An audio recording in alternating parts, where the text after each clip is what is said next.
All right, welcome back to College Football Addiction. The game that we thought would be the game of the week was maybe never really in doubt, maybe never really in question. But Tennessee, Oklahoma, let's talk about that game just a little bit. I think there are a lot of things that you can take away from it. We'll talk about, again, Tennessee, Oklahoma fans. You guys have been great on the channel this last week. Hit the subscribe button if you don't mind. We'll get all your favorites back on here. Sports Talk Jay, I messaged with him this morning, told him congrats on the win. He'll be back soon. So if you're a fan of his channel or you like Jay from Unfair Sports or Tyler McComas there on local radio, make sure you hit the subscribe button so you don't miss anything that we do with them in the future. A little bit of a slow start for both teams. Not super surprising there. You kind of like to feel each other out. Nobody wants to make the big mistake. And unfortunately for Oklahoma, they made the mistake first. The interception by McCoy was really big. Tennessee takes over in plus territory. Teams trade field goals, though. Nobody can get the ball into the end zone. And then Nico kind of breaks out. Long pass down the field, 10-3. They get going. This happened a couple of times, what I'm going to talk about next, and it was really indicative of where Oklahoma was as a team. Oklahoma makes a massive play at home with one of the best defenses in the country, and they get a strip sack and get the ball on the 5-yard line. Prime scoring position, down a touchdown to tie this thing back up, and the very next play, they fumble it. Now, their offense obviously hadn't been doing much this game. It felt not detrimental at that point because it's so early in the game, but it just felt like they were in trouble. It felt like, man, if you couldn't capitalize on that, to at least get 3 points when you start on your opponent's 5, to fumble it and give it right back, which this wasn't the only time they did that in the game. It felt like, man, this just does not feel like Oklahoma's night, and obviously it wasn't, but we move on. The safety, I don't understand the play call here. I know that Oklahoma's more defensive sound, and just with a banged-up offensive line, slow developing runs don't make a ton of sense to me. You need to get up under center and push that thing forward or sprint out to the right. That didn't make a lot of sense to me. But credit to Oklahoma for they shot a gap. They got in there. They got after it.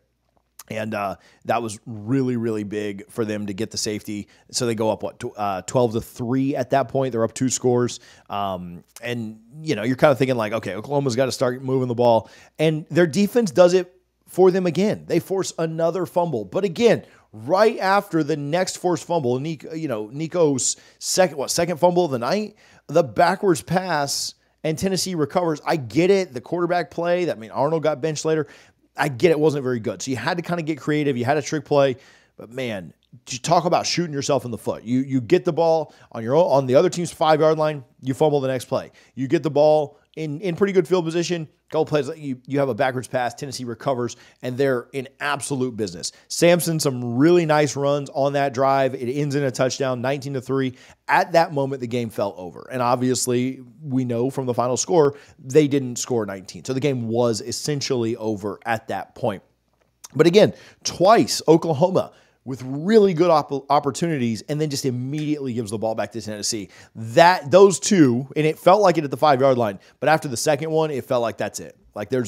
To me, I had no confidence that Oklahoma was going to be able to turn it around at that point. Just the ultimate shoot yourself in the foot scenario back-to-back times.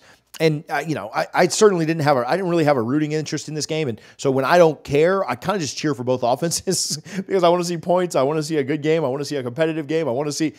But in this moment, Tennessee's winning, I kind of was cheering for Oklahoma. Don't unsubscribe, Tennessee fans. Hear me out. I wanted Oklahoma to go do some good things so that I would enjoy a fun back and forth game. Tennessee fans, I know you never wanted the good things for them and you wanted to score every single time and them to get stopped every single time. And that's totally fine. If it was my team, I'd want the same thing. But as a casual, you're like, man, come on, Oklahoma, get something going. And they just couldn't, right? They just, until it was really, really late in the game, it didn't really matter anymore. They just couldn't get anything going. Again, Sampson, a couple of nice runs, 19-3. It certainly fell over.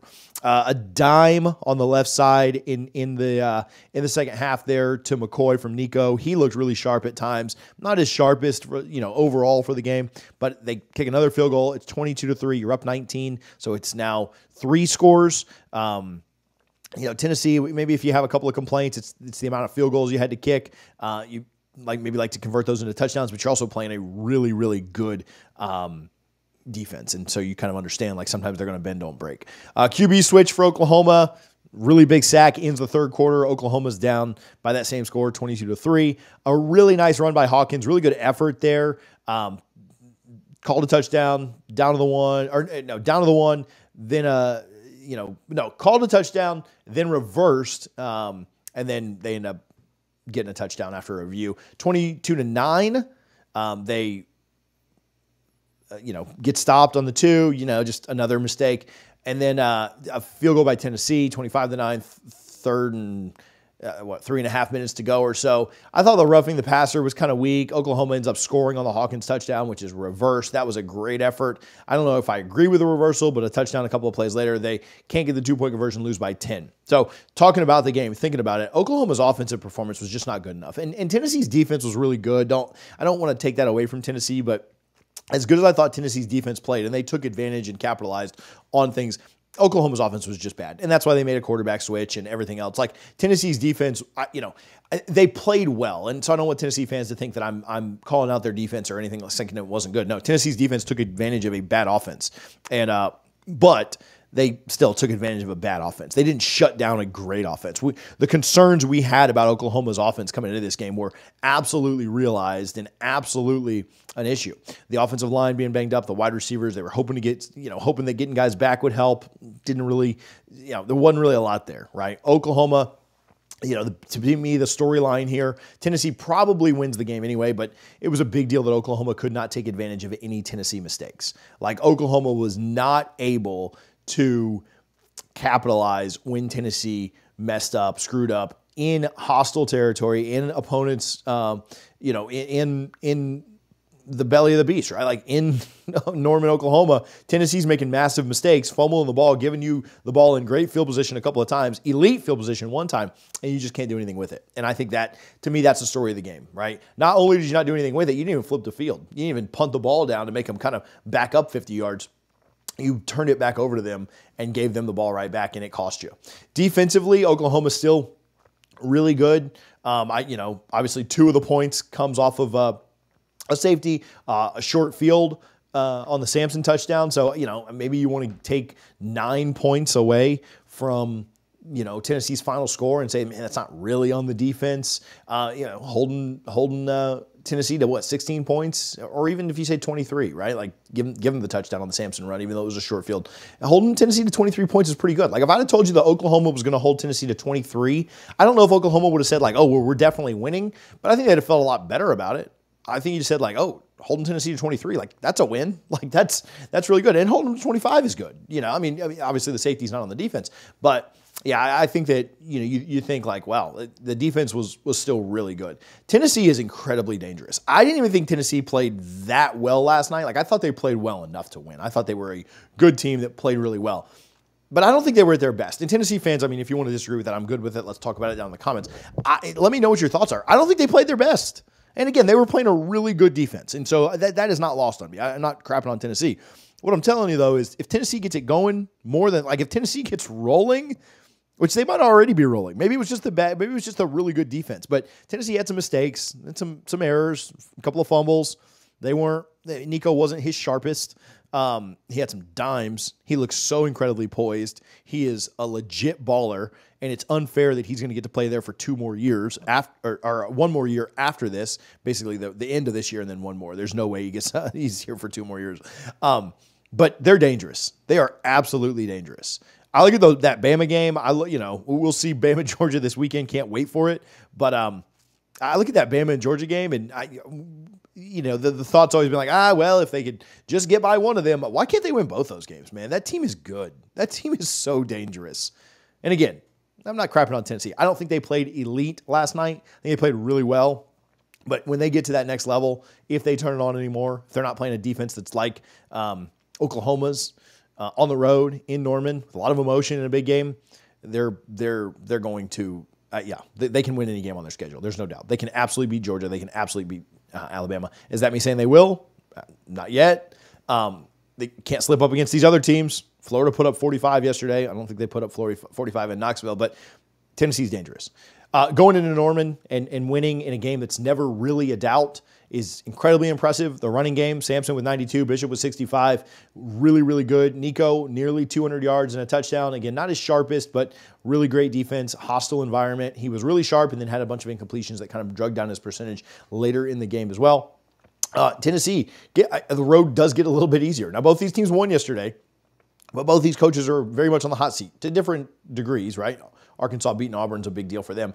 But Arkansas and then Florida up next for Tennessee. Should be 2-0 through those.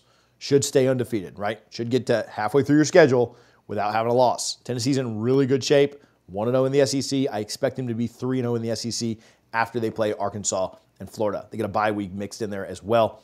So 2 games in the next 3 weeks. I think Tennessee's in really good shape to be 6-0, and we're going to get game day when they play some of the bigger teams on their schedule for sure. Maybe both of them. We'll see what the other matchups are those weekends. Auburn up next for Oklahoma. That's a welcome sight, but then it gets really tough, right? Go to Auburn. Go get a win on the road in the SEC. Auburn's an absolute dumpster fire right now. They are struggling. People are frustrated with Hugh. I get it. Nobody's happy with losses. Teams I root for, nobody's happy with losses. I get it. But I think they're in really good shape next week against Auburn. I think they bounce back and get the win. But then it gets incredibly tough. And a game against Texas in the rivalry will help. But, man, Texas looks legit. And Oklahoma needs to figure some stuff out before that. That Texas game is going to be huge for both teams. It's probably going to tell us a lot about where their seasons are going. Texas cannot have the letdown. They haven't played well against Oklahoma the last 10 years, last 20 years. They got to find a way. Not find a way. They just got to win. They're the better team. They got the better playmakers right now. They need to go and win. Oklahoma, play spoiler, kind of get your season back on track if you win that one. That one's going to be fun. But I expect Oklahoma to beat Auburn in their next game. We'll see how it goes. Oklahoma's got a lot of questions to answer. What happens at quarterback? Can they get more guys healthy? Can the defense continue to play with that intensity? It is hard defensively to get your head beat in, and your offense not doing anything to pick you back up. I liked the intensity last night from Oklahoma's defense. Oklahoma's defense put their offense in really good shape a few times, and the offense couldn't do anything back for them. Oklahoma's got to rise up and continue to bring that same intensity. I think they will under Venables. I don't really worry about that. I don't really doubt that. But it is a concern. It is a worry. It's a thought that I have. Can they continue to bring that same intensity when things aren't necessarily going their way, big picture? I do think they will. All that said, I think they will. But that's kind of something I'm watching out for. And then, again, Tennessee, man, I think anything Tennessee wants to do this year is up for grabs in front of them. There's some really elite quarterback play at the top when you think about Texas having 2 elite quarterbacks. You think about Tennessee, you think about some of the teams that are really good, USC and Miller Moss and others, Carson Beck, Jalen Milroe, Cam Ward. There's some really good ones up there. Nico's up there in that group for sure. He's a top 5, 6, 7, whatever number you want to put it on. He's a top quarterback in this country and has one of the more impressive wins now, right? Cam Ward, been phenomenal at Miami. I wouldn't really say any of his wins are against super impressive teams. Jalen Milroe, same thing. Been really impressive. Not really any impressive wins against great teams. Quinn has one. Quinn Ewers has one. Miller Moss against LSU. That, kind of an okay win for sure. Probably his best one. But, Nico's done it now on the road in the SEC against Oklahoma, kind of in the SEC. I know that's new, but he's legit. And this team will go a long way with him kind of steering the ship. So, hey, I appreciate you, Vols fans, Sooners fans. I know you're frustrated. I know you maybe don't want to support. You don't want to hit subscribe, but I try to give you some love on this. There wasn't a lot to love, if we're being honest, but they had their chances last night, and they got to fix that. They got to capitalize, right? And against Texas, they're going to have a shot, but it's going to be tough. They got a lot to work on over the next few weeks before they play the Longhorns. So, Sooners fans, Vols fans, make sure you hit that subscribe button. We're going to keep talking about you guys. You guys have massive games all year, so we're going to keep talking about you. We're going to keep covering you. You're fun. Both teams are fun to watch for different reasons. Yesterday's game wasn't the best, but got some good insight on what went on, and so that was fun to enjoy it. Thank you guys, as always, for tuning in to College Football Addiction. We will talk to you soon. Thank you guys so much.